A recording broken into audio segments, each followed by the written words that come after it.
It is quite wrong that these loony left-wing wheezes should be inflicted upon our great metropolis. Jacob Rees-Mogg lashed out at London Mayor Sadiq Khan during today's business questions to the Leader of the House. The Leader of the House will be aware that the Mayor of London has announced the new taskforce for his Commission on Diversity in the Public Realm.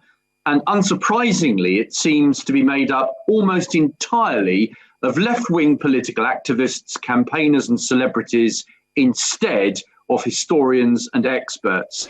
Mr. Speaker, I absolutely agree with my honourable friend. It seems to me that the Mayor of London has replaced Red Ken as Red Khan. That who would have thought that you would have a more left-wing leader of London than Ken Livingstone? But now we do, and Red Khan is he.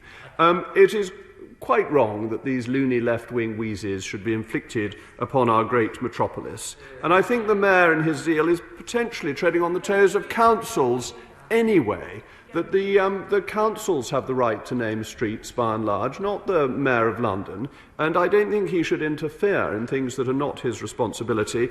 And as I was saying on the honours system, we should celebrate and glory in our wonderful history and in the great heroes of our nation going back over centuries.